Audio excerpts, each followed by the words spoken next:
ఓం శ్రీ గురుభ్యో నమ. మా గురువులందరికీ నమస్కారం. చాలా సౌధములు భవంతులు వాస్తుయుక్తముగా నిర్మించబడి మాణిక్యములతో నిర్మించబడి పాతకము పతాకములతోనూ తోరణములతోనూ అలంకరించబడి ఉన్నాయి. వాటి సొగసు వైకుంఠములోని భవంతులతో తలపడుతూ ఉంటుంది. వివిధ ఆయుధ ప్రయోగములలో ఆరితేరి నేర్పరులైన వీలు కాండ్రు ఒకే సమయంలో కొన్ని వేల మందితో తలపడగల రధికులు. ఇలాంటి వేల మంది యోధులు మహానగరమును అప్రమత్తంగా రక్షిస్తుంటారు.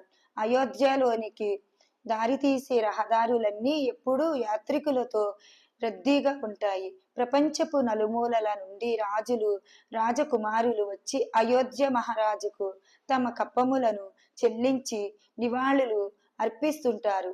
ఎక్కడెక్కడ నుంచో వ్యాపారులు వచ్చి అక్కడికి సంతలలో క్రయ విక్రయములు చేస్తుంటారు.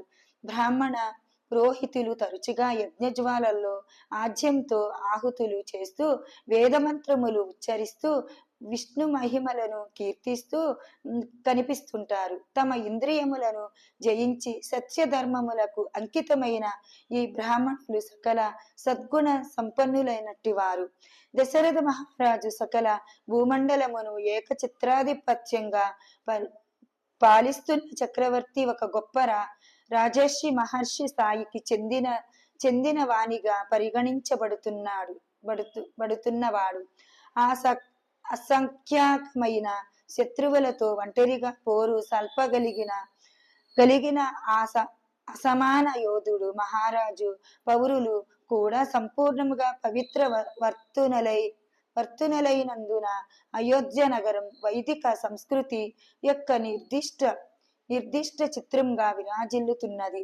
ఊహించగల ఐశ్వర్యములన్నీ అక్కడ సమగ్ర రూపంలో కొలువుదీరుతున్నాయి. పాపము జీవన ఫలితంగా దాపురించే భౌతికమైన దౌర్భాగ్యములు అక్కడ మచ్చుకైనా కానరావు. అయోధ్యలోని బ్రాహ్మణ క్షత్రియ వైశ్య శూద్రులనే చాతుర్య వర్ణములు గలవారు రాజ్యము యొక్క శాంతి సౌభాగ్యముల కోసం పరస్పరం సహకరించుకుంటూ కృషి చేస్తుంటారు. మోసగాళ్లు కాని నిర్భాగ్యులు కాని ఎవరూ లేరు. అహంభావము, నాస్తికత్వము, పొరపాటు ప్రవర్తన, కఠిన నొత్తులు ఎక్కడా కనిపించవు. హరే రామ రామ రామ హరే హరే, హరే కృష్ణ కృష్ణ కృష్ణ హరే హరే.